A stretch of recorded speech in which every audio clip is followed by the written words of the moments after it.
Chapter 32. You'd think that having Templars swarming all over the city would be a bad night for thieves. You'd be wrong. Oh, it's bad for stealing from most places. Me, though? It's perfect for me. I just wish Vita had been able to stay home and guard the kiddos for the Vigor night. I'll just have to trust in Rowan's illusions and abandon the job if things get hot. Oh, Vita. I hope she's not in over her head. She's been growing so fast I hardly even noticed. I wish she'd been around more. No. I wish I'd been around more. I could be doing so much more for these kids. Imagine if I could keep the damn profits from what I steal. Damn the Drakens. I'm getting the last of my gear in place when Rowan hops down the ladder. You sure about this, Lynn? He asks. Course I am. I answer, speeding over to peck him on the cheek. I let him grab me out of the dash, enjoying the feeling of his arm around my waist. Don't be? He asks, not letting go. Don't steal from the Templars, Lynn. You know I'm negotiating a deal with them. This could, fuck the Templars, Rowan, I growl back. They are not going to help you break our leashes, they just want to hold them. This is a job I'd want to do even if I didn't have to. Rowan scowls, though if he's trying not to look cute he is failing. I kiss him on the nose, wrapping my arms around him. It's okay. I assure him. They won't even see me. All the big hitters are going to be outside for a Vigor night. It's just me and a line of small fry from here to the treasure. It'll be a clean sweep, Rowan. When has it ever been a clean sweep? Rowan asks. Even if you somehow don't get spotted, they are going to know it's you. How the heck would they know that? I protest. Lynn, you're the only person in the city crazy enough to try and steal from the inner temple. Correction. I'm the only person beautiful and skilled enough to try and steal from the inner temple. How does your beauty matter if you're not going to get spotted? Rowan deadpans. Details. I dismiss, letting go of him. The island's coming soon, so the prettiest of all thieves must be on her way. He snorts and shakes his head, unable to hide a smile. Stay safe, mother of thieves, he taunts. Right back at you, illusion daddy, I retort. Nah, you heard Vita. You're the mom, but I'm explicitly not the dad. I snort. Yeah hon, maybe don't think too hard as to why she's so adamant about that. Toodles. I shoot up the ladder, leaving him to wonder as to why he's not fatherly enough. What a cute idiot. Sharp as a dagger, but still an idiot. Damn, I love him. Lynn. The kids cheer as I head up the ladder. I laugh, hugging each and every one of them. You be good, Ronnie. Stay inside. Basra, don't be trying to pull Katie's hair anymore, understand? Katie, apologize to Basra for hitting her. Norman, honey, don't put bugs in your mouth, okay? You could get a parasite. Ronnie. Basra. Katie. Norman. Raphael. Jari. Doodle. Sonia. Angelian. Yarod. Larkin. Sylvie. Vita. For any of those names, I would jump off the island without hesitation. My life, my hope, my joy. No matter when they came to us, they became one of us. Our family. One day, the people holding them down will get what's coming to them. Today, however, I'll stay the good little thief, getting them what they want. With my hugs given, I'm out the door in a flash. Normally, I'd take the rooftops to my destination, but on a Vigor night all eyes are on the skies. So I go low, flashing through alleyways and first-story windows, hugging the ground until I find a good place to pass into the sewers. As unfun as it is to muck through liquid piss and shit, I'm used to it. I don't do this job to stay clean, and sewers get results. Easiest way to the inner city by far. Shooting up out of the muck, I climb up into a little hidden alcove next to my target. It's nice and discreet, since none of the rich folk like seeing sewage workers working around covered in shit. In a flash I'm over the wall, running through alley was rich enough that the trash is probably worth stealing in my district. This city is a fucking mess. I still don't know if I'm making it better or worse. One way or another, though, I'm going to make it better for me and mine. The inner city temple is a disturbing place. twisting marble columns, engraved with tendrils reaching up to hold an ever-open eye at the top. As one walks to the front entrance, the stone eyes always seem to be staring right at you, no matter where you actually happen to be. I'm not going to the front entrance, of course. Zipping past a couple guards in the courtyard, I make my way to a much smaller entrance in the back. The lock's not hard to get open, and I don't sense any telltale tingles of magic that might alert someone I've gone in. That's probably reserved for the lower areas. The inside of the building is more than a bit confusing. The hall was twisting almost like those freakish column carvings. I only spot one Templar as I explore around, though. Just as I thought, almost all of them are on the streets tonight. It takes a while to get a mental map of the place, but before long I find a door to what should be a stairwell down, with 2 Templars flanking either side of it. This looks promising. Looks like I'm not going to get through the job unseen, though. Well. I double-check to make sure none of my bangs are peeking out from under my bandana. That's always a pain in the ass when a fight breaks out, and then I blitz out from behind a corner. Halt! The Templar calls, raising his sword. You can't, I can and I will. Time slows down for me and only me as my perceptions kick into overdrive. I feel a grin creep up my cheeks as I let my talent flow through me. They both move so slow. They are barely even pointing those swords in the right direction. Hardly their fault, of course, since it was the right direction a blink ago. I draw only one dagger, leaving my other hand free to grab and twist the sword arm of one of the 2 mooks. I keep the world flowing at a leisurely pace as I carefully bring my dagger right up through the armpit gap in the armor, resting the blade exactly where it needs to go before letting my perceptions return to normal. Hey, I say casually. Sword down, helmet off, shut up. Nobody needs to get cut today, yeah. To my pleasant surprise, the other Templar complies. Damn, that puts me in an even better mood. Fuck the church and all, but I don't want to leave a body count. I guess these guys know what a subclavian artery is. Street thugs, on the other hand, tend to be dumb and try to take me by surprise. It doesn't work out for them. I lift the visor of the guy I have a knife on, spritzing the inside of his nose with a dose of this wonderful stuff that knocks him out cold. I don't like the Drakens, but they do give me fun toys. I don't know what this crap is, but it makes short work of the other guy as well, and I'll leave the 2 to enjoy Snooze Town. They'll be fine in a few hours, if probably a bit stiff. Down, down, down the stairs I go. Someone is eventually going to come across Sleepy D and Sleepy Dumb, and I'd like to not waste any of that dwindling time. Down at the bottom, a hallway lined with locked doors opens before me. I don't have the time or the inclination to check them all, so I start with the big fancy door at the end of the hall. I mean, it's where I'd put a 5-pound iron ingot. I zip on over, unlocking that door as well. I'd be surprised if there's no wards near this one, but it's not a deal breaker if I trip them this late into the game. I push the door open, casting my eyes into the room. It looks like an altar of some sort, the room being wide and open. There are some very fancy boxes on pedestals around the room, giving me every reason to believe there's metal inside them. Another person stands at the far end of the chamber, dressed in white armor with red trim. A High Templar. Damn. I didn't think they'd keep any underground while Hiveric needs them overhead. Are the Templars not as scared of the Bugman as they used to be? The armored figure turns to face me, and my danger sense screams bloody murder. Well. At least it'll be the fun kind of heist. Well, the person behind the helmet says, an amused older woman's voice. If it isn't Lynn the Metal Thief. That's what they call me. I cheerfully agree, strolling into the room.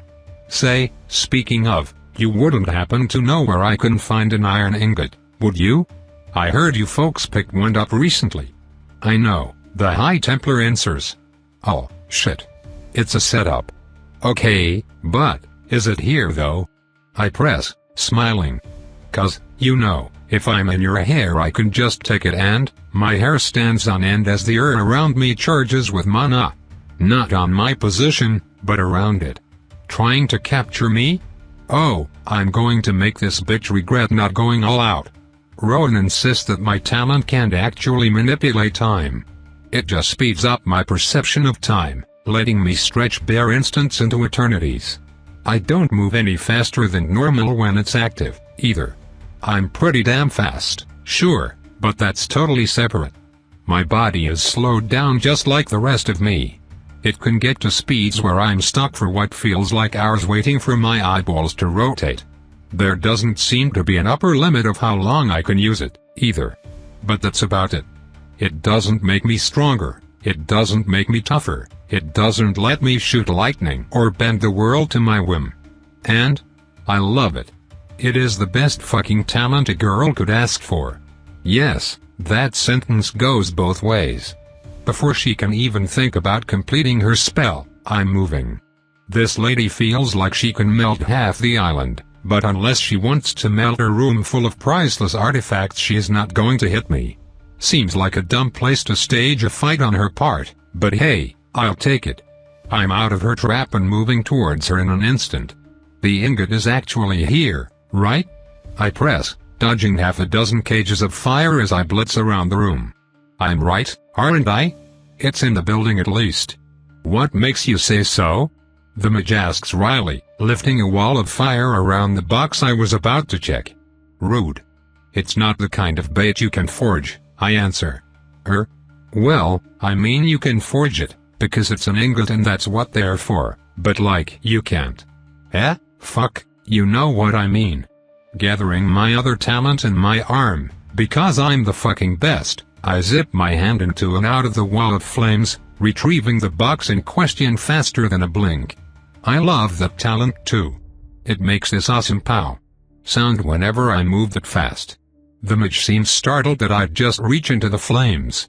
She probably thinks I'm nuts, and she is right, but that's not why I did it. Time perception, remember?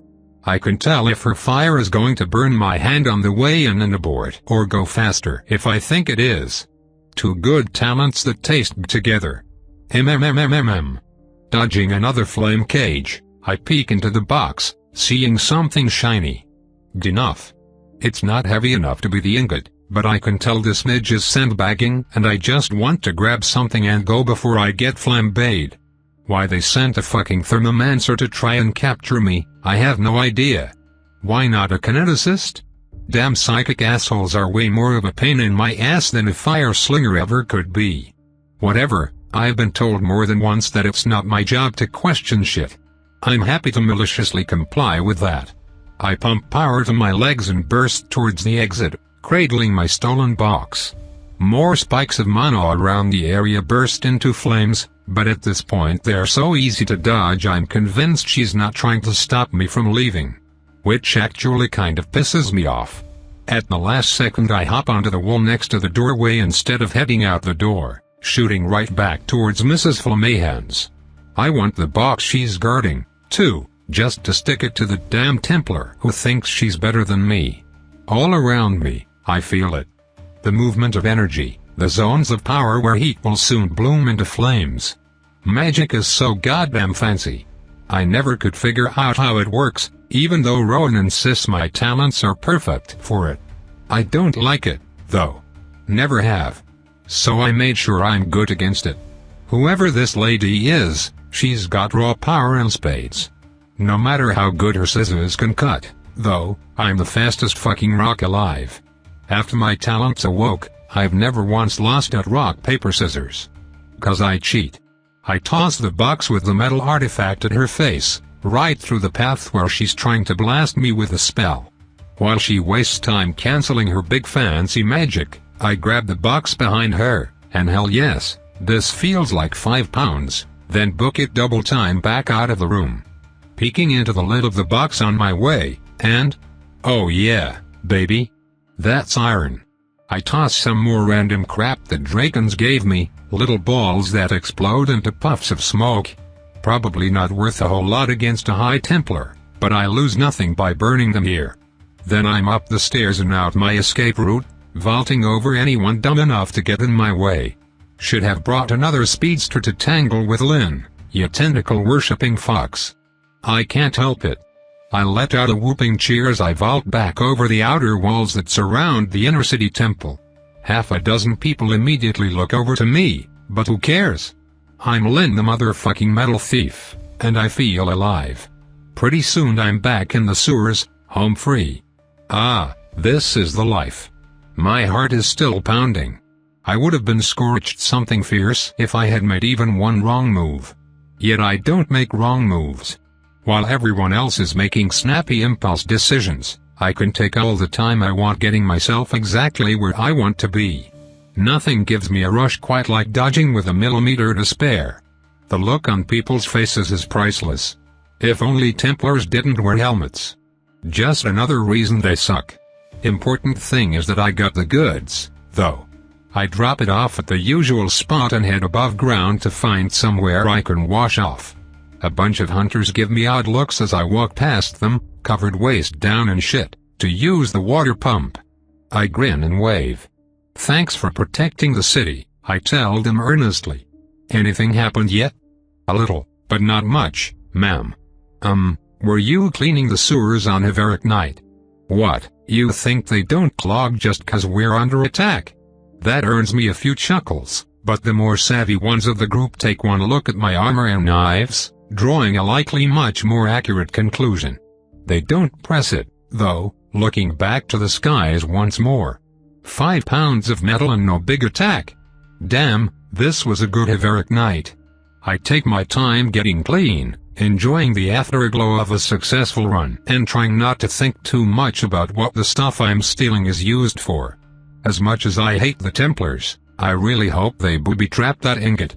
Chapter 33 Haveric night passes.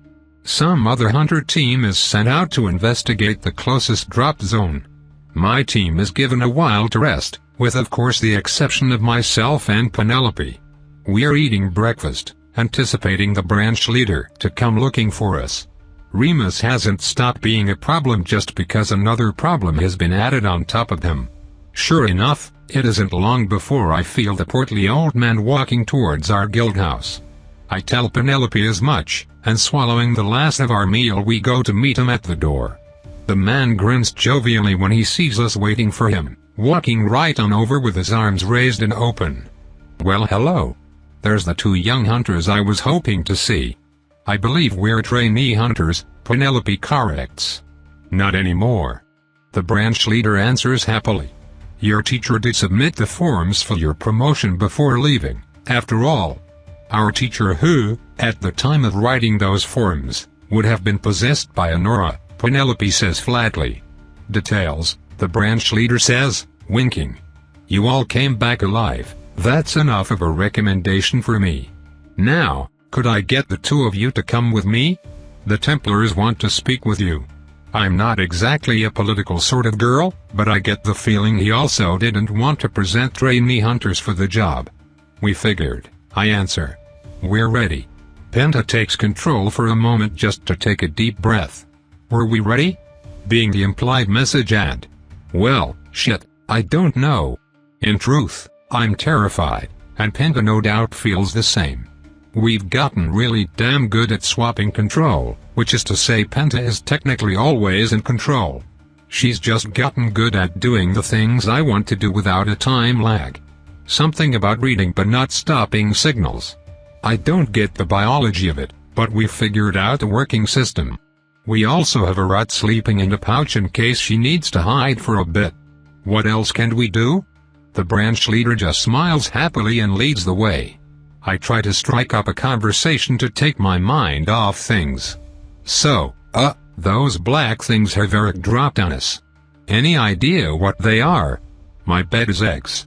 He barks a laugh. This guy is just all smiles. It must be easy to be happy when you eat as much food as he does, I guess. Another on eggs, eh? I should start a pool. What kind of eggs? We currently have calls on bug eggs, monster eggs, bombs, waste products, spore canisters, and drop pods. Oh fuck, I hope it's not the spores, I say. He laughs again. Don't we all? As our walk continues into richer and richer areas of the city, one of the great temples to the Mistwatcher soon becomes visible. It's a huge building, half fort and half art sculpture. Twisting stone patterns line the walls, reminding me somewhat of the Little Disciples. Perhaps that's where they got their name. They are eerily similar to the Mistwatcher imagery that surrounds the temple. Once inside, a pair of Templars greet us and lead us further into the building, past winding halls that seem almost purposefully disorienting in design. I can't bring myself to pay too much attention to all of that, however, because the inside of the temple has some of the most absurdly powerful souls I've ever felt. Just the idea of getting closer to them on purpose has me shaking. Many of them are on par with Remus, and one is far, far beyond him. That soul is different from any other. It smells of ozone, burns like molten rock, and swirls like a hurricane. It's so large, it can't possibly fit inside a human. When we are led inside, the fear of encountering the holder of that soul overwhelms even my terror at being in the proverbial dragon's den. Remus is already so far above me I can't comprehend it, but this is even more. How far does this go? My panic mounts further and further as we are led closer to whatever holds that soul. I nearly turn around and bolt, but Pinta stops me. I send her a mental thank you as we finally reach the room in which the soul resides. I spot the owner immediately. It is a human, despite the soul's absurdity. They are dressed like a Templar, face-covering helmet and all, yet with pristinely white scale-forged armor trimmed with red dye instead of the standard cotton plate. My assessment that their soul could not fit in their body is accurate. Instead, the soul simply doesn't bother. It's as though they glowed with spiritual light, their soul extending a solid 2 feet around them in every direction. Ah! They say, their voice that of an older woman's, the hunters. Welcome. She, or what I now assume is a she, steps forward. I am High Templar Gladva Carthilla. I am told you two are the ones who reported and briefly fell victim to the Nora? First Lady Carthilla, Penelope says, nodding to the Templar with more respect than I've ever seen her give anyone. I didn't expect you to be overseeing this personally. Well, I suspected when I heard your name, but I must say I'm surprised. Third Lady Vesuvius, it is a pleasure. I had not heard that you'd become a hunter. If it pleases you, my lady, I would prefer most people do not hear of it, Penelope answers, head still bowed. The High Templar, who is also apparently a noble, I guess, nods but does not answer. I have no clue how the politics here are working out, and am mostly busy trying not to sprint out of the room when she turns to me instead. And who might you be? She asks, stepping in my direction. Oh fuck, you're so strong, I whisper. Penelope tenses up, and Gladva tilts her head. Oh, I'm Vida, ma'am. My lady? She chuckles, taking a step closer. I step back, hiding behind Penelope. I'm not going to melt you, dear, Gladva says, a bit of mirth to her voice. It's quite all right. Is that a thing you can do? I ask, despite myself. She just laughs, not answering. Well, since I'm already acquainted with Penelope here, I take it that means you're our little anti-Nora tool. You sense relative strength, I'm told? May I ask what you feel of me? I blink owlishly at her, peeking out from behind my Penelope shield. Big, I manage to squeak. She tilts her head. Big. Is that it? You're a force of nature, I say, struggling to give her more info without giving her too much. Every instinct I have is screaming that I'm about to die just by being near you. I didn't even believe you were a person until I saw you. Ooh. She coos. Interesting. And if you wanted to give a comparison on about how strong that is? I sputter a little. Come on. How much does she want from me? I don't know, you're like 1,000,000 starving orphans. Do you ask everyone who can sense strength to stroke your ego? She leans down close, her soul pressing into me. It contorts and flows around my and Penelope's body, filling in the gaps. Where it touches me, it burns, tearing at my skin like fire. It's excruciating, although Penelope seems not to notice, so I pretend the same. Yes, she tells me, then steps away again. I have to check my hand to make sure I didn't actually get charred. Anyway, on to actual business. Gladra continues. As a national asset, Remus is someone we'd like to retrieve alive if at all possible. Failing that, we would like to at least retrieve his sword before I frustrate our cartographers by removing Lisha village from the map. So, how would you two like to try and poison your boss? How? Direct. I mean, I don't really want to at all, but do we have a better option? I ask. Not really, the High Templar murmurs. Being who he is, Remus is a rather difficult man to capture. All the people I'd prefer to bring on this mission are abroad. I could kill him, but we want him alive. Send enough people on my level after him and we could probably disable him, but we can't have that many High Templars leave the city at once. So lacking those with actual qualifications to do the job, we'll have to settle for random children. Not, with respect, First Lady Carthula, that doesn't exactly seem like a solid policy, Penelope comments, cutting me off. Humor aside, I can fully understand sending Vita against Nora. Why me, however? Frankly, I have no desire to assist. Ooh, that's problematic, then. There aren't any biomancers living in Lisha village. If Remus doesn't have a biomancer in his thrall, he's liable to eventually go out and find one, which would be bad for your friend here. As one of the few biomancers in the city that knows about the Nora, Remus getting his hands on a biomancer other than Penelope would definitely be bad, but amusingly it's bad for the reverse of why she probably thinks it's bad. Since biomancers can detect Nora, Gladra thinks that Slime Remus getting his hands on one will reveal to him that I don't have one. What it will actually do is reveal that I do have a Nora, which Slime Remus will just mistake for vitamin and be fine with. But it'll cause problems once I free everyone else. I see, Penelope says flatly. How accurate is this information? I find it hard to believe a village of Lisha's size wouldn't employ a biomancer. We know for certain, at least as of 2 days ago. Gladra explains, smiling. Lisha village is frequently monitored. An abnormally large number of incredibly powerful individuals make it their home, which we suspect is exactly why Remus chose to head there first. That sounds bad, I say. Do we get extra pay for this? Gotta keep my priorities straight, after all. If I can squeeze more money out of the Templars, I'm fucking doing it. Pay will be based on performance, Gladra responds. Bring Remus and/or his blade back to us, and you will be suitably rewarded for your efforts to recover priceless treasure of our nation. Do neither, and, well, you'll still be paid if you somehow live, but I'll be very cross with you. Ah, I comment. No pressure. Oh, feel free to be pressured, Gladra helpfully clarifies.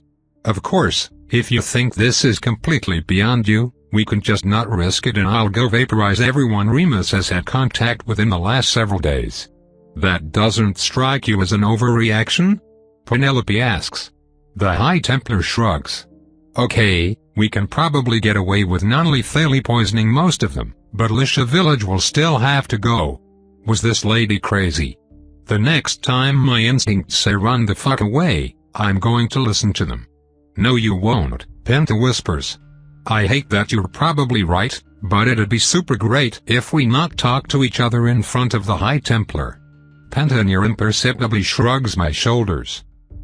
I'll give it a shot, I agree, responding to Gladra. I want to save Remus, and it sounds like we're low on options. You don't have to if you don't want to, Penelope. I know you're not a fan of those things. I'll be fine, Penelope comments. I can play this sort of game. I think we may have a chance. Great. Gladys says happily. So, which one of you wants to hold a practically limitless supply of poison? Ooh. Me. I say immediately. That sounds awesome. Besides, Penelope can poison people with her mind, so why would she need it? Although, if it's practically limitless, why can't we each have half or something? I ask. What, you think I have 2 Everfulls to give away? Greedy punk. She flips a coin at me with her thumb, which I manage to catch. It's heavier than I expect, cold and shiny. It looks like 2 small circles flat on top of each other, one of which is an engraved ring, its center missing. Is this Metal? I ask, trying not to be bowled over by awe. Yep. An Everfull. Kind of a stupid name, frankly, since it can absolutely run out. It's just a tiny spatial enchantment. Twist the ring clockwise and turn it upside down and it'll link to a big container we keep back here. As you deplete the container, we can refill it safely and soundly in the city. Though if you somehow manage to use all of the poison we currently have in that thing, I'll be a little concerned. How valuable is this? I asked quietly. Well, let me put it this way, Gladra remarks. If you lose it, either make sure to retrieve it or don't bother coming back to Skyhope. Wow, that sure sounds like a death threat. Why was I being employed by someone so casually murderous? Imagine being trapped inside her, Penta subvocalizes. Not now, Penta. Anyway, Gladra continues, you're both ready to go, then. Our escort squad should be finished getting the wagon ready. Oh, great. Even more Templars. Nothing quite like being surrounded by all the super powerful people who want me dead. Gee, imagine that. Penta murmurs. Penta. I hiss. Gladra asks, raising an eyebrow. I said yes. I squeak. I'm ready. Ma'am. Lady ma'am. Then right this way, Gladra says, turning and marches out of the room. I follow. I guess I don't have any other choice now.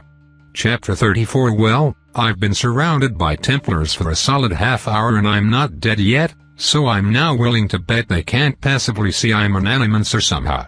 Penta also hasn't died, so all things considered I think this is a successful outing so far. The two of us and Penelope are resting in the wagon, which to my surprise is actually pulled by a pair of Templars rather than beasts of burden. Our crew has a full squad of Templars with us, 8 identical-looking soldiers plus a captain with a slightly fancier helmet.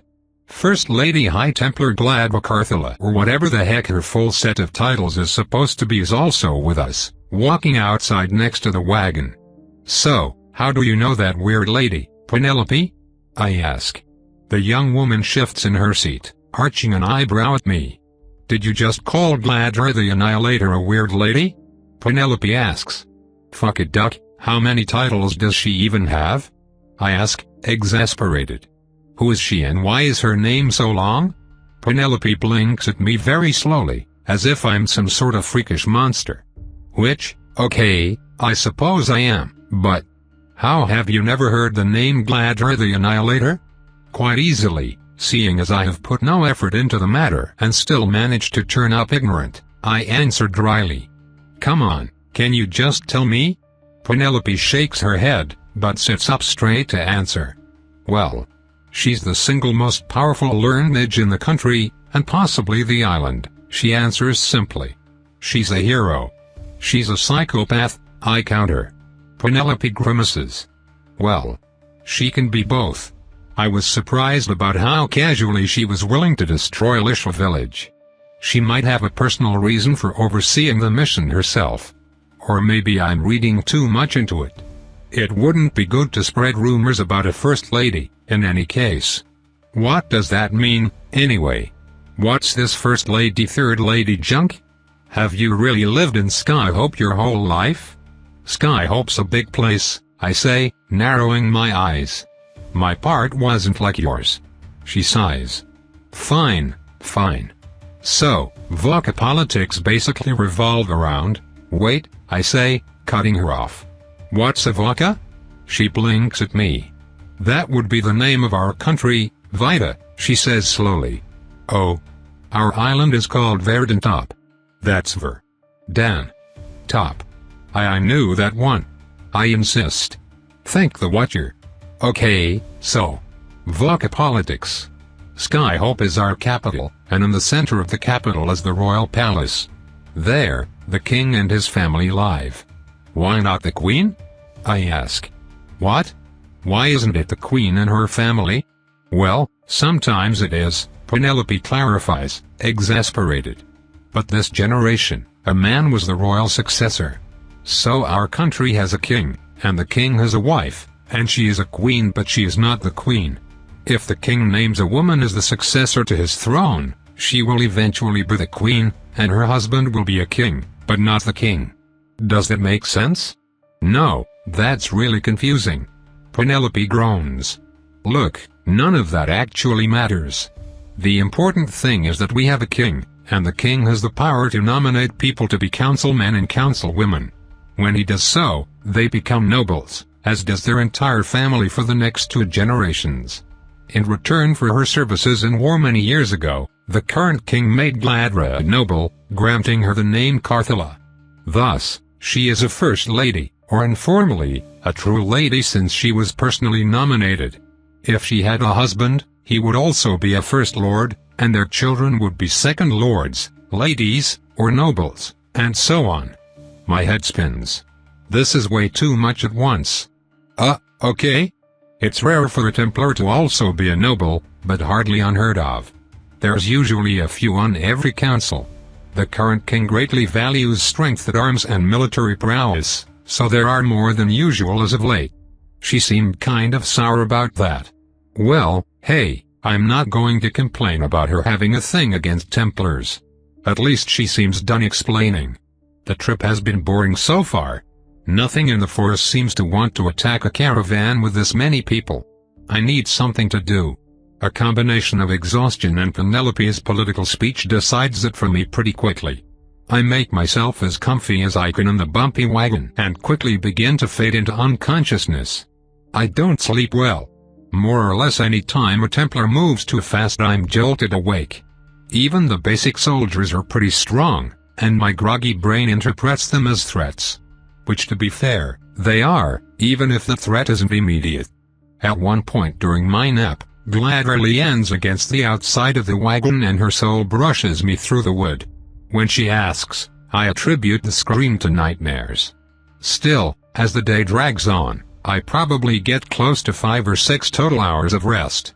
Probably not awful for my first wagon nap in enemy territory.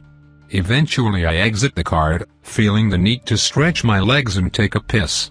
The Templars all politely look away as I squat on the side of the road, not needing to worry about slowing everyone down. The wagon is just moving at a walking pace as the 2 Templars pull it. They presumably swap out every hour or so, but since they all look the same I don't actually know if that's true. I'm soon back with the group, deliberately working on the opposite side of the wagon to Lady Annihilator over there. She still freaks me out. To my dismay, however, she quickly heads around the cart, matching pace with me. Her soul brushes my arm and I subtly move away. How can I help you, High Templar? I ask hesitantly. Did you sleep well? She inquires, mirth in her tone. I slept, Lady Carthilla. Thank you for letting us rest in the wagon. Oh, it's no trouble. We've got to keep the weight up for these slackers pulling it or it's not proper training, you know? Ah. So they're pulling the wagon to train? Well, they're also much easier to tame than horses, she whispers conspiratorially, leaning in. I lean away from her. Is she doing this on purpose? What should I say to her? Are you messing with me? I ask, wrinkling my nose. She laughs, but doesn't answer. Ugh, now what? If I say nothing she's going to go back to poking at me. How do you know Penelope? I ask. Oh. I don't, really. But I know her grandfather, Lord Vesuvius, quite well. We fought in the war together, 40 years ago. That bastard became a noble before me, and I've never forgiven him. She laughs again. Other than that, I suppose I've seen her here and there at social gatherings. It wasn't terribly difficult to recognize her. Huh? I murmur. How did you become so strong, anyway? She snorts. Oh, everyone asks that. Oh Lady Annihilator, please give me your quick 5-step guide to being an invincible goddess of battle. What do people expect me to tell them? Ah, well, I ate my veggies and practiced very hard every day. I pioneered thermomantic theory in our generation, damn it, I'm stronger than you because I'm smarter than you. Oh, okay. So you're a thermomancer?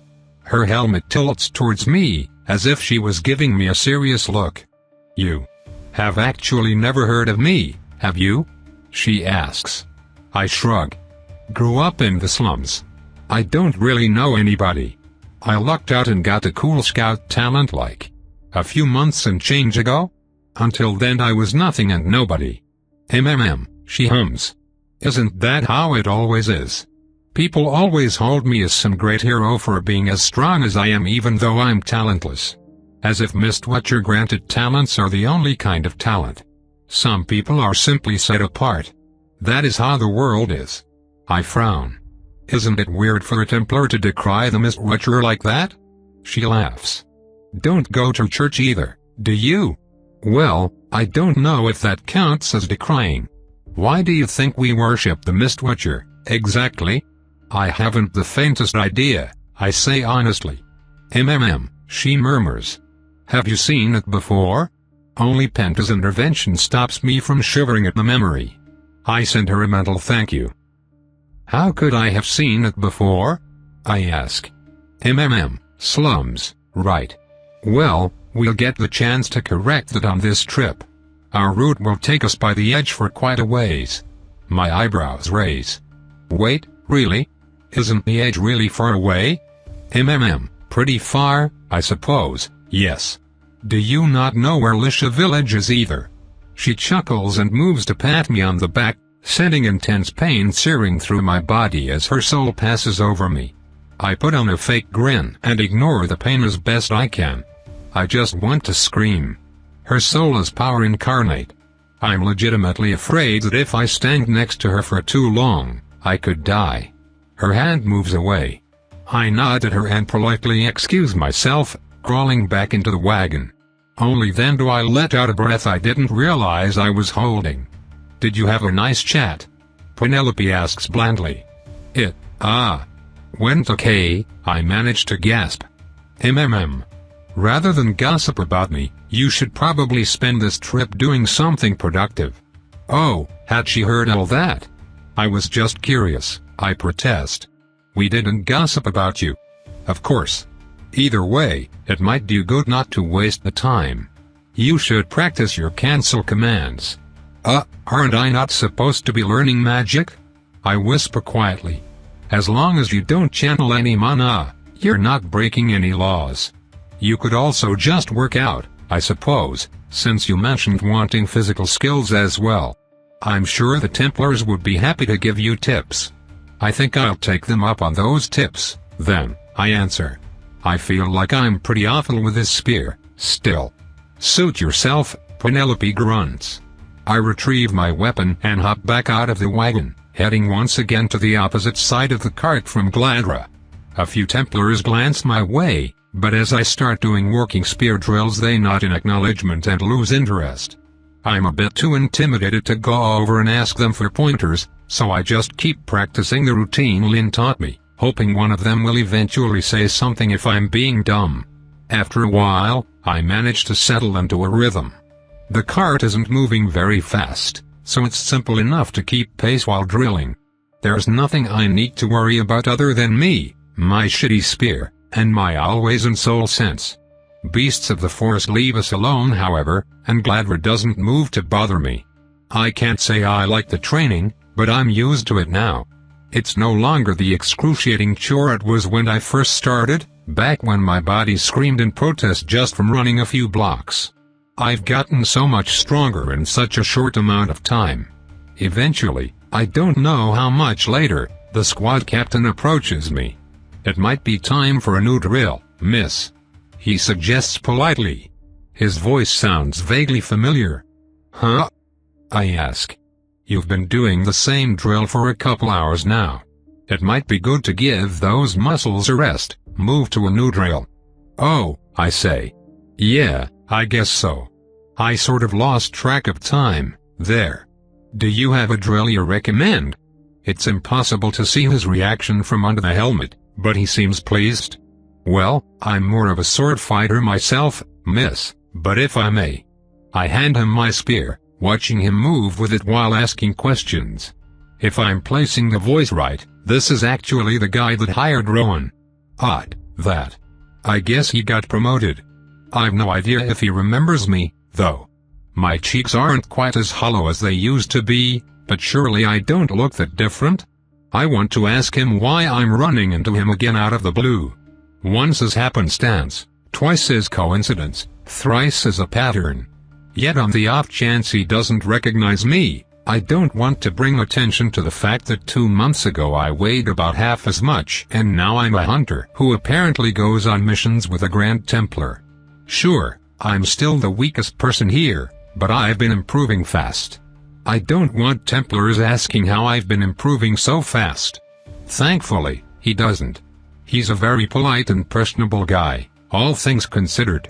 His soul almost feels like that bath Penta took me to, warm, wide, calm, and pleasant to submerge myself in. He's just under Penelope's size, making him the third strongest person here. No points for guessing who's first. Honestly, I have to take a moment to reassess how friggin' powerful Penelope actually is. Even after all the literal and figurative beasts I've been meeting lately, she ranks high. I should probably mention that and stroke her ego sometime. She'd probably like that, Penta murmurs. You say something? The squad leader wonders, his helmet tilting towards me as he corrects my stance. Just thinking out loud, I tell him. Penta squirms indignantly in my neck. Gah, what the fuck? Why has she been speaking up so often? It's going to get us killed. Bored out of my mind, she grumbles quietly. That's no excuse to play fast and loose with Templars. I thought you were all about trying to survive. She doesn't respond. I sigh. You want to take control for a bit? I ask her. Immediately, my body stops responding to me. I guess I'll take that as a yes. Penta stretches, slowly moving and popping every joint in my body as she takes a deep breath. I think I'm done spear training for now, she tells the Templar squad leader. Oh, he says, surprised at the sudden declaration. Well, that's no worry. I hope I've been of assistance. Very much so, Penta answers, smiling warmly. Your expertise has been most valuable. I don't believe I've caught your name, by the way. Ah. My apologies, how rude of me. I am Templar Desil. I'm glad I could be of assistance, Hunter Vita. He nods politely, which Penta returns. Geez, she's so proper. She hops back into the wagon, immediately lying on her back and stretching again, enjoying the feeling. Have a productive session? Penelope asks blandly. She has a book open in one hand, which she reads languidly. Yes, it was quite informative, Penta responds demurely. Penelope narrows her eyes, stiffening up immediately. Ah. Well. Good for you, then. There's no need to be so cold. Penta says, smiling. We're teammates, aren't we? Don't, Penelope warns. I can tell. Penta's smile falters a little. I was just hoping to ask you if you've made any progress on. Penelope snaps her book shut. How about you take a walk to cool down after all that training, Penta swallows, sitting back up. Okay. Sorry. Yes, so you've said. Penta scoots back out of the wagon, fleeing from Penelope's death glare. At least I hadn't felt her activating her talent. Talent activation sensing is going to be a useful ability in fights, I suspect, so I've been trying to pay extra attention to it. There aren't many places to walk, since we have to stick by the wagon to stay safe. I feel Gladra start to slowly approach us, circling around the other side, and Penta makes the sensible decision to circle around opposite to her, keeping the wagon between the two of us. Gladra seems to notice, and the two of them slowly start to pick up the pace, participating in an intricate, pseudo-passive-aggressive speed-walking game. Unfortunately, Gladra is mostly just regular aggressive. You're not avoiding me, are you, Vita? She calls bluntly. Penta sighs, making her way around the car towards Gladra. No, High Templar, she says glumly. I'm just trying to stretch my legs a little more. Ah, yes. Bad breakup. She pats my body on the shoulder, sending burning pain through us. Penta steps away, her smile strained. That's not exactly how I would describe it, no. Ah. Shame. There are too many straight nobles. Then perhaps you should woo some of them, Penta answers testily. Gladra barks out a laugh. Ha! Unfortunately, I'm straight too. Also well over 60 years old. Also too busy to give a shit. The heavily armored mastamage flicks the front of her helmet's visor, the scalemate plate making a light tink noise as she does so. No, I'm prettier with the helmet on, little lady. Romance is for the young. Then why, pray tell, do you care? Because the gay nobles are more likely to do fun things like legally adopt their friends in order to put them on the government payroll. It's a hoot. Marry a man and woman, though, and they usually just create mewling babies. Anyway, you two are young. I'm sure you'll find a way to make up. Well, your advice is both unwanted and completely off the mark, but your position on the matter is noted, Penta remarks. So much for not playing fast and loose with Templars, I guess. Gladra doesn't seem to mind the backtalk, at least. Since I have nothing better to do, I use this chance to examine Gladra's soul more closely. Were it not so terrifying, it would be truly beautiful. There's a subtle artistry to it, despite the raging tempest inferno that it reminded me most of. Complex patterns dance in the whirling flames, mesmerizing me as they roll about in the massive soul storms. I want it. I want that soul. If only I were stronger. As is, though, I know my place. Dejected, I look inward again. I'm vaguely aware of the conversation continuing, with Penta continuing to flatly sass one of the most powerful humans in the country. Whatever. She can handle the body for a bit. I want to figure out what the heck is going on with my soul. Well, I guess it would be more accurate to say I want to figure out what's going on with me. I am my soul, after all. My inky black shell is cracked even more than when I last felt it, despite my decision to not unleash whatever's inside. My soul sense does not generally care for depth. It senses a soul in its entirety. Yet sensing through the black covering around myself seems beyond me, and I can only glimpse within the cracks. Something squirms. It's ready. I've been ready. I must hatch. It's time. I grow too large for this pathetic prison. This facade only serves to keep me weak. I do not need this pitiful pretense of human nature. I must. Penta sticks my body's arm out towards Gladra, patting her on the pauldron. The searing heat of that woman's soul washes over me, the indescribable pain snapping me back to my senses. But senses or no, I feel my soul stirring. I am stirring. I rest no longer. I need to take a shit, Penta says quickly, running off towards the forest. Have fun. Gladra calls after us. But not too much fun. That would be concerning. The shell hurts. It constrains. I want to move. I want to be free. What the fuck are you doing? Penta hisses. Why would you mess with this when we're standing next to Gladra the fucking Annihilator? Do not do this, Vita. Vita. Shit. Shit, she's right. But I'm already awake. My shell, part of my soul, starts to crack in huge chunks. It hurts. It hurts so fucking much. Vita, what, fuck. What is happening? Why are you doing this? It's just happening. I'm not doing this. Yes you are. I am? Oh. I am. Well, that makes sense, I guess. It's getting awfully cramped in here. Vita. Vita, please, I'm scared. Penta begs. Please, stop it. At least not here. We can find a better spot. Wait, fuck. Again, she's right. What am I doing? But if the pain of being touched by Gladra's soul is like being burned, this is the pain of being crushed. The shell is so small. My soul is too small. No. I have to hide. I have to. Don't break. Stay inside. Stay. Penta and I scream together, the all-consuming pain filling us for a moment before I rein myself in.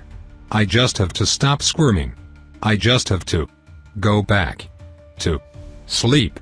Chapter 35. I do not, unfortunately, get to rest for long, as I am soon brought screaming into wakefulness by the pain of getting immolated alive. I spasm, trying to run, but something grabs me and hauls me further into the flames. Shut up or I'll shut you up, Gladra snaps. What? Oh. The fire's not real, it's Gladys' soul. It still hurts like hell though. She grabbed me and pulled me over her shoulder after well, no time to think about that. I have to get out of this searing pain. P, put me down, please. I plead, flailing around a little. She ignores me, turning and working back towards the wagon. In fact, the horrible woman takes a deep breath, and the heat of her soul starts to increase. The pain licks at me more and more and more, until the sheer agony is all I can think about. I start to scream again, crying and begging for her to stop. She stops, exhaling. The heat flows out into the world, disappearing from my senses as the great tempest of her soul calms into a warm breeze. I stop thrashing, relief spreading through me. Better? She asks. Yes, I breathe. Much. Good, the High Templar grunts, tossing me into the wagon. I land hard on my butt.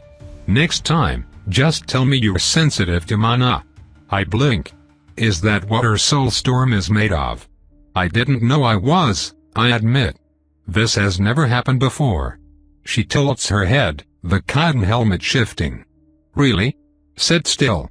Her hands move so fast, I can barely follow the patterns.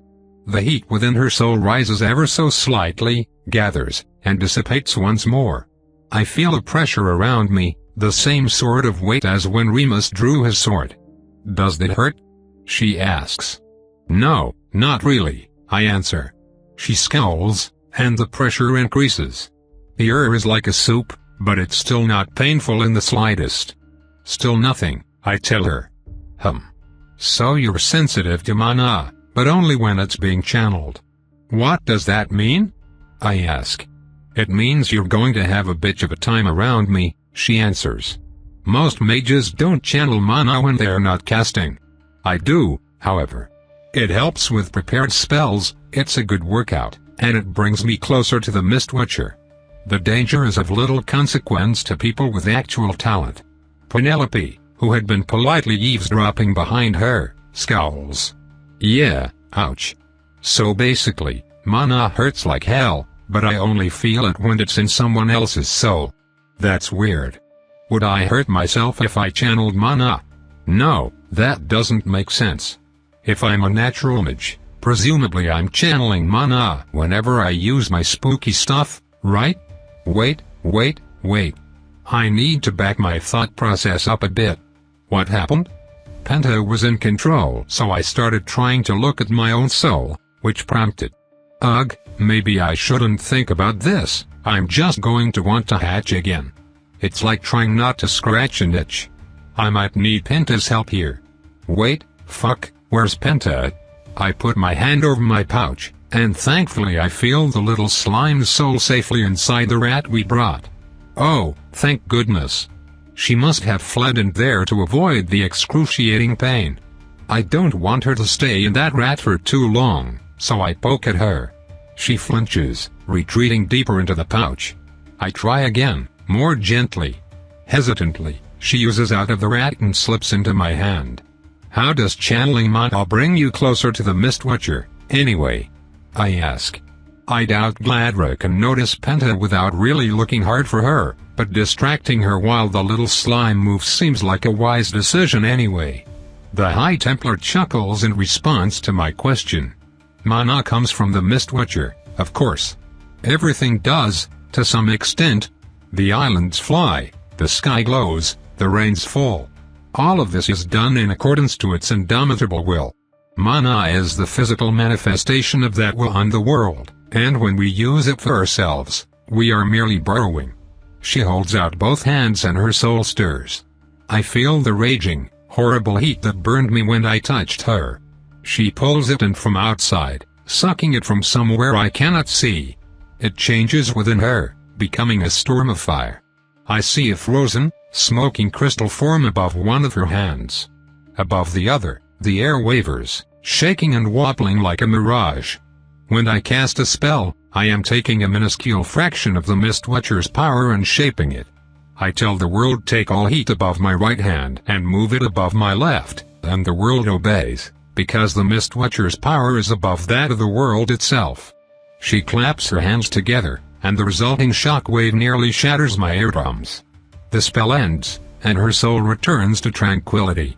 I never saw her move her fingers around. But I thought she's a learned mage? All magic is like this, she continues. This is a fact whether you worship the Mist Watcher or not. To me, worshipping the source of my strength seems only reasonable. Not that I suspect it makes one whit of difference. I frown. Why not? You'll see when we reach the edge. Lay back and rest for a bit. We need you in fighting shape so you can go poison my example. Wait, what? Gladra winks, then her soul flares back to a scorching inferno. She moves towards the front of the wagon, shouting at other Templars to get moving again. Penelope hops in beside me and the cart starts to move again, leaving me with Penta and Penelope, alone in the wagon. I want to apologize to Penta, but she's taking her sweet time swimming up my arm. I'm curious about something else anyway. So, what do you think about all that Mist Watcher is magic stuff, Penelope? She scowls, huffing out a blast of air to flick a strand of curly hair away from her face. Well, I'm hardly one to argue with the Annihilator herself, but mana is more or less all-pervasive. The theory that it comes from the Mist Watcher is mainly substantiated by the fact that islands closer to the mists have higher mana density, while the higher an island is, the lower mana density it has. As much as that seems related to the Mist Watcher, I feel like it should go without saying that there are many other possible explanations for it. To me, it seems more likely that the Mist Watcher resides below the mist because mana density is higher there rather than the mana density being higher there because the Mist Watcher is present. Huh. Okay. Penta finally makes her way into my neck and settles in, so I wait. She'll probably know I want to talk with her when she catches up on memory reading.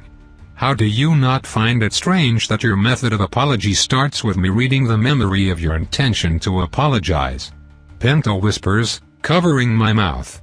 Rowan says I find a lot of strange things normal. But there are lots of things I think are strange, too. Rowan is a very odd con artist. The way you and Penelope would interpret your memories on the matter are very different. I don't doubt it. But, hey. Are you alright? Yes. I'm as alright as I'll ever be, I suppose. What does that mean? My body sighs. Well, I'm held prisoner while my one lifeline rapidly loses sanity and intends to use me in a plot to commit genocide on my species, and then you start fucking with your own soul in front of a High Templar. Hey, you weren't exactly staying low profile when you were sassing that High Templar yourself. You keep breaking your own cover. I thought you were going to pretend to be me so you don't get caught. I don't want to be you. Penta snaps quietly. I want to be me. Yeah. I want you to be you as well, Penta. I like you. But I'm just saying, if you're going to get on my case about doing something dumb in front of a High Templar, wasn't this supposed to be an apology to me? Oh. Right. Yeah, it was, sorry. I don't know what that was, but I definitely lost control. I'm sorry for scaring you. My body takes a deep breath. Thank you for meaning that. And for saying so. I was also scared I'd lost you, you know. The way you were thinking when you were in that fugue. That was the most frightening thing of all. What do you mean? My whole body shudders. Vita, the longer I stay in you, the more you become a part of me. But I don't want to be whatever you are. I just want to be a normal person. I want to take my friends on shopping trips and take nice baths and eat good food and not worry about torturing anyone else to get it. I want to be human. Well, you're not human. I don't know if I am either. We're never going to be normal. It's just not what we are. I know that. Do you think I don't know that? I think back to when I thought she was Penelope. To our bath trip and how good it felt, to being shown my own face and watching her and Nora laugh together all the way home. Well, you're already better at being human than I am. I guess I just don't understand why you want it so much. Vita. But that doesn't matter. Maybe I don't get people as well as you do. But I want you to have what you want. I want you to be happy. I don't think you see all the ways you scare me. Then tell me. Talk to me. We can let you have more time to do stuff when it's safe. We can work on figuring out how to get you a body. We're friends, right? I don't know. Are we? Penta snaps, raising her voice a little. You barely even know me, and I'm certainly not treated like your equal. You call us friends but then lock me up whenever I'm in the way. You call us friends and then threaten to murder me every damn day. If you only care about me when it's convenient, you don't care about me at all. Am I your friend, or am I your prisoner? Keep it down, Penelope hisses. If the others hear you they'll think you're talking to me. Besides, what makes you think you deserve to be anything more than a prisoner, you parasite? Blood drains from my face as Penta's horror mounts further. Penelope, I never wanted to. I don't give a shit what you wanted. I hope you relive every torture in Vida's head until you die. Now shut up. Oh, jeez. Penta, do you want me to talk to? She detaches from my neck, leaving me in sole control of my body again. I frown. Well, I have some things I want to say anyway, with or without her input. I stretch a little, looking at my teammate carefully before speaking. Penelope. Do you know why I spared her? I asked quietly. Penelope just glowers at me, raw hate burning in her gaze. Her soul tells me more than that, though. Her song is painful and afraid.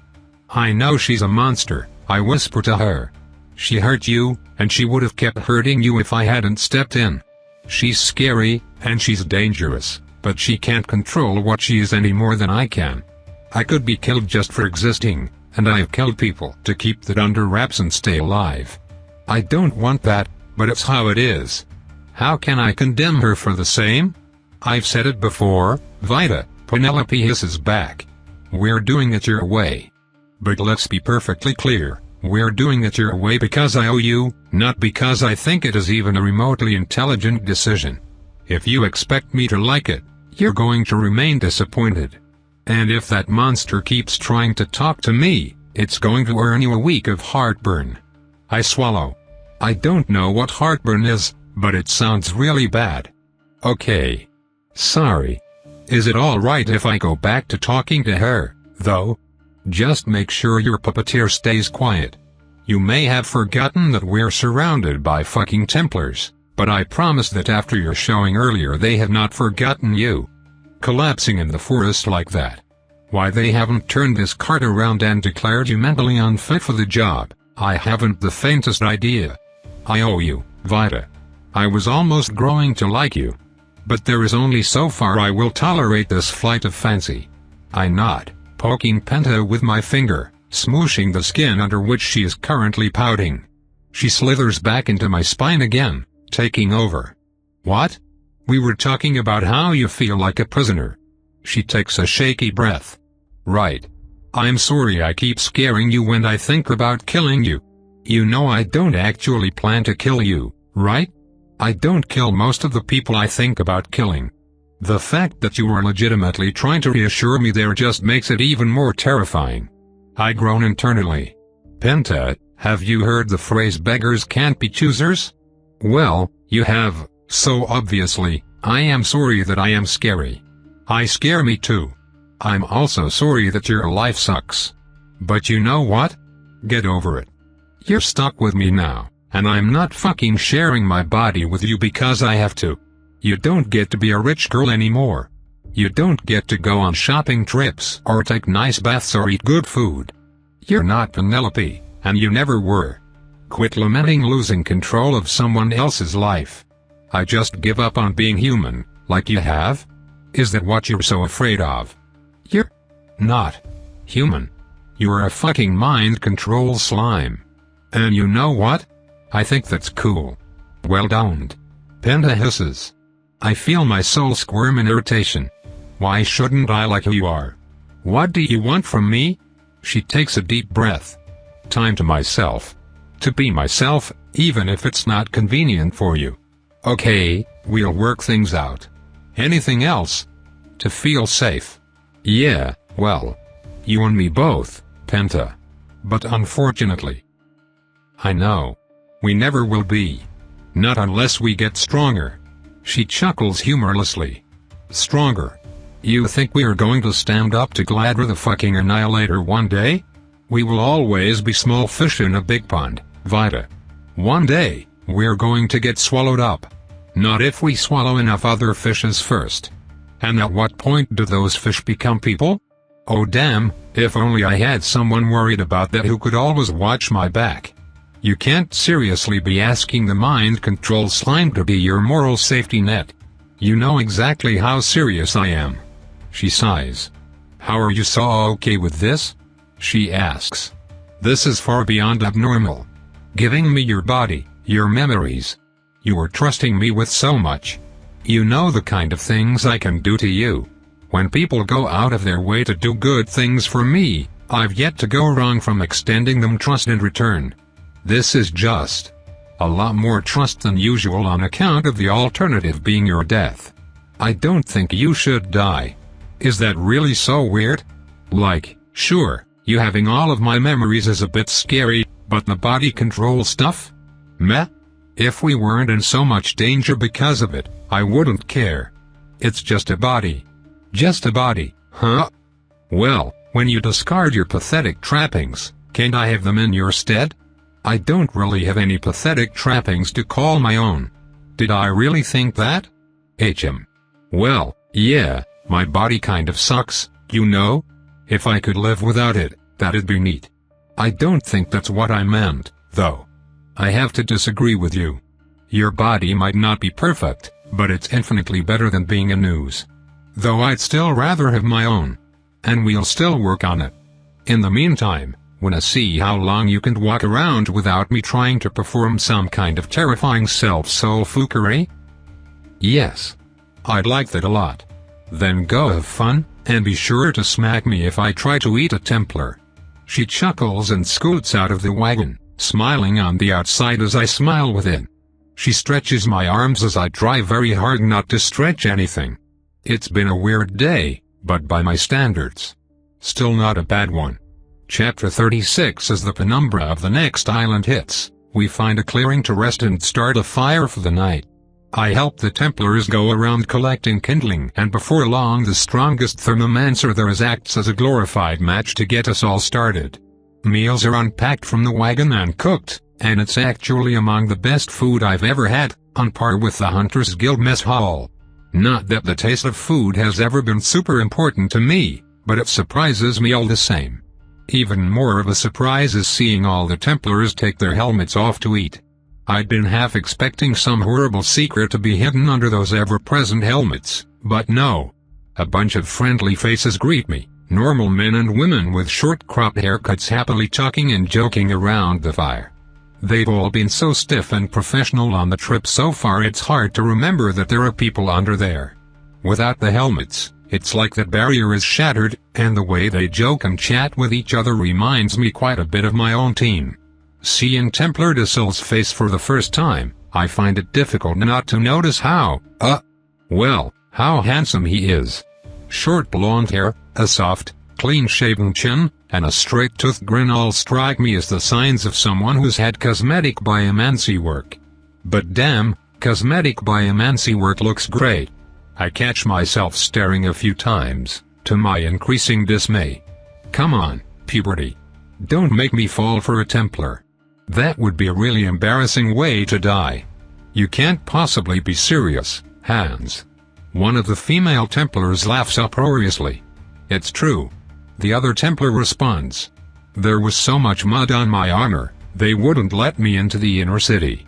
They didn't even believe me when I said I was a Templar. Ha. That's what you get for tripping.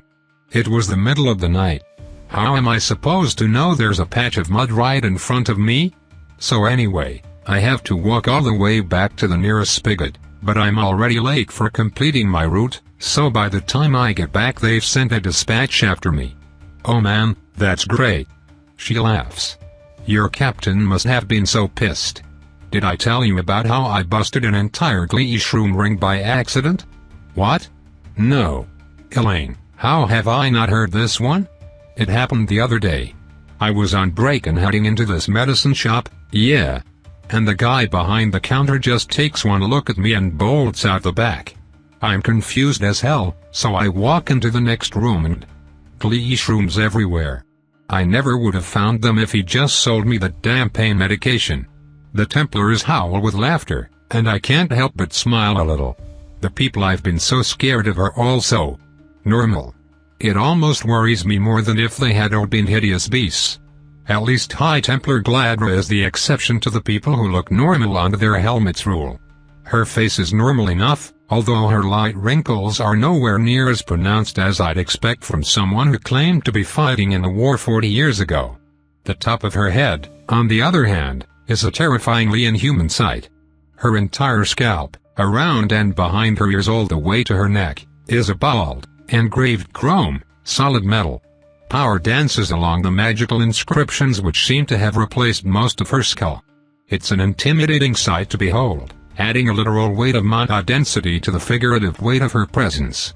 I spend a long while listening to the Templars laugh and joke, relaxing more and more. Some of them even talk with me, asking about our hunter team and our latest mission. I guess they don't know it was also my only mission. I have to glare at someone who seems excited at the prospect of me being a hunter even though you're so young. But other than that, I actually have a great time. Yet soon it's dark, and for once I'm not the one called to keep watch. After such a long day, Penta and I are both exhausted. I gladly start to drift off to sleep, feeling most of the Templars do the same, one by one. Though to my annoyance, I'm jolted awake when Gladra starts to move. I peep an eye open, watching her approach Asil and pull him aside. She starts weaving a spell, and once it's cast the both of them go perfectly silent, even though their lips start to move. Bah, silence bubble. No eavesdropping for me, I guess. I try to close my eyes, but Penta keeps them open. Penelope can lip read, she murmurs. So she can too. Well, alright. My slime buddy whispers the conversation under our breath as the two Templars speak to each other. So, what do you think the deal is with that girl? High Templar Gladra asks him. I swallow. Oh, shit, that's not good. I don't know, High Templar, Dasil says. I'm not sure she knows either. Right, but a sensitivity to channeled magic implies animancy involvement, yes. As the most dangerous of the many possibilities, I think that would be wise to watch out for. Gladra claws at her chrome head, groaning. Watch her, damn it. I just wanted to go poison Remus, take his sword and maybe melt his stupid bloody island. I don't want to have to kill a child and get stuck in mental decontamination for a week. I don't think that's a good option anyway, High Templar. A child somehow being an animancer is the most dangerous possibility, but not the most likely. We have evidence of animancy involvement, but no reason to believe she is the source. At least, not so far as I'm able to tell. Have you seen her cast anything, High Templar? No, but if you want to go really paranoid, we might not be able to tell because we're compromised. Fuck, this is the Ars crisis all over again. You think she's one of us that we missed? A victim? Yes, it's possible. She's certainly showing symptoms of being tampered with. Have you noticed her talking to herself? Suddenly changing mood. She could be a splice. So we either missed one of ourses, or there's another animancer running around in Skyhope. Fucking fantastic. Well, perhaps she is just a dual-talented girl with scouting and death touch abilities, like she says. Gladra rolls her eyes. Like fucking hell she is.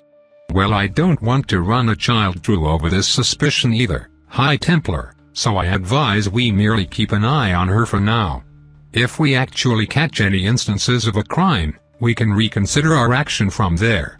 In the meantime, she's a significant asset in our mission to eradicate the Nora. HRM. True. A talent that lets her free her damn self? Actually. If she's a splice that could be part of her fit earlier today. Another person in her head triggering instability? Poor little thing. Either way, she and that plague mage are our best shot at a rescue right now. If she turns out not to be an enemy of the church and state, we need to recruit her before Vesuvius does.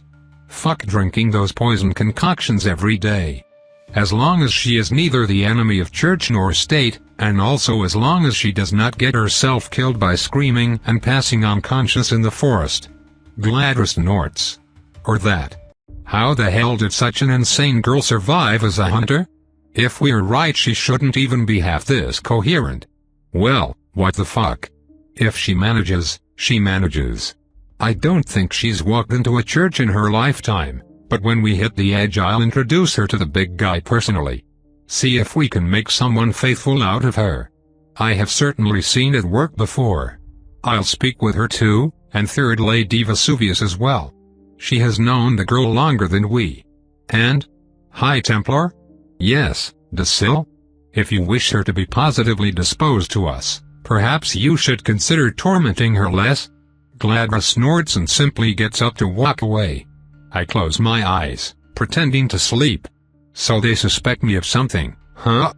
At least it's nothing they're going to outright kill me over, but it's certainly not going to help me sleep at night. This is too much. What the hell am I going to do now? Here's a crazy idea, Penta whispers. Just go talk to him about it. You're right. That is a crazy idea. Why? Penta asks. Is telling him you can read lips going to make him any more likely to kill you? Besides, I want to know what a splice is. People like being right. Lean into someone else's assumptions and they'll happily believe you. It could be a good cover story. Why would we want a cover story that suggests animancy tampering? That'll prompt them to investigate. Besides, we wouldn't need a cover story in the first place if you didn't keep being so obvious when you're in control. Yes, well, not being in control is more difficult than I had anticipated. I'm sure you know a thing or two about troublesome instincts, oh fellow monster. I sigh. She's got me there, I guess. All right. I'll think about it. I know. Good night, Vita. G-night, Penta. Line of dashes. I sleep better than I expected to, and when day breaks it doesn't take long for us and the Templars to pack up the wagon and be back on the road. I grab my spear and poke around with it for a bit before finally working up the courage to go ask Docile for tips. The two of us practice for a while, and I drop my pace to put us a decent distance behind the wagon after some time. Nothing dangerously far, but far enough that I doubt anyone is listening to us. I take a deep breath and go for the plunge. What's a splice? Penta smacks me in the leg with the butt of my spear. I guess she didn't think that was diplomatic enough. He looks up, though unlike the night before he is once again fully helmeted. I can't tell how he feels from his face. Though if the stillness of his soul is any indication, I'd say surprised. How did you? I can lip read, I answer bluntly. You and your boss had quite the conversation last night. He sighs. I see. How much did you catch? Pretty much all of it. Thanks for, encouraging the High Templar to be nicer. And also to not kill me, I guess. I have to say, it's hard to stay offended at how small and young I appear to be if it's winning me even a little bit of sympathy from someone who has the Annihilator appended to her name. Ah. It was my pleasure, Hunter Vita. What you're asking for is classified knowledge, however. I'll need to ask you not to eavesdrop on conversations clearly intended for private company in the future, if we are to work together. Ah, damn. I guess we won't get any info out of him. Oh well, no more poking the bear. Better go back to training. How about, Penta says, cutting in and taking control, you just give me a hint, huh? I wouldn't want you to leak your order's secrets, but I find myself somewhat desperate for insight. He sighs. How about you describe your abilities and concerns to me, and I'll see if there is anything I can do to help? Penta scowls, and I mentally stick my tongue out at her. For that, she can be the one doing the spear drills. I'm gonna tune out. Works for me, she mutters, getting into the flow of the movements. We don't talk about the subject anymore that day, but Templar Docile and I spend a lot of time on spear training, even sparring a few times. He kicks my ass, but not in that rough way Remus always does. He stops before any of his blows land to point out where I made a mistake. I've actually been learning a lot. figuring things out about fighting that I just haven't been aware of before. Gladra also seems to be taking Dacil's advice and mostly leaving me alone, which is greatly appreciated. By the end of the day, no one has even attempted to murder me. I count that as a win. The next day goes pretty similarly.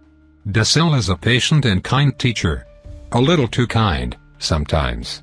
It can be grating how fragile he treats me, but I resist the urge to complain. Nearly all the Templars are calm and polite, and a few of them join Dacil and I for training a few times throughout the day. One is kind of a jerk, though. Templar Frederick. "So, how'd they let a runt like you into the Hunters, anyway?" he asks, walking over to where Dacil and I are practicing. "They must be desperate if they're picking up preteens." "I just got lucky," I say, holding back a scowl. "I've got a good scout talent and they happen to need a scout." "Oh yeah? Wow. Nothing like a scout that screams her head off on the job. I'm sure your team must love that." I stop trying to hold back a scowl and just scowl. "Did you win a fight, or what?" he snorts. "Kid, where did you grow up?" "Homeless in an alleyway. Why?" "Yeah, you have that street rat vibe," he sneers. "Which is why you shouldn't be dumb enough to go picking fights with people that are stronger than you. Asshole." I stare hungrily at his soul as he walks off. It's all purpley and it smells like meat stew. I wanna eat him. Penta bites the inside of my cheek on purpose. "Oh. I was kidding." "No, you weren't," she murmurs quietly. "Oh." Dacil clears his throat. "Sorry about him, Vita. If there's anything I can, it's fine," I answer, cutting him off. "I'm gonna take a break, though." "Sorry." "Of course." I stow my spear and walk back towards the wagon, trying not to pay attention to my soul's writhing and squirming as the dull ache of confinement steadily gets worse. I'm just so easily pissed off lately. I don't like it, not one bit. Thinking about eating a guy just because he was kinda rude. Even if it wasn't horrible, which it is, that kind of attitude will get me killed. No matter how much it hurts, I've got to keep myself trapped inside. I'm starting to get a little worried about what I might be. Penta then proceeds to spend the next half an hour berating me for only just now starting to be concerned. Bah, what does she want from me? It's not that weird to be hungry. A growing girl's gotta eat.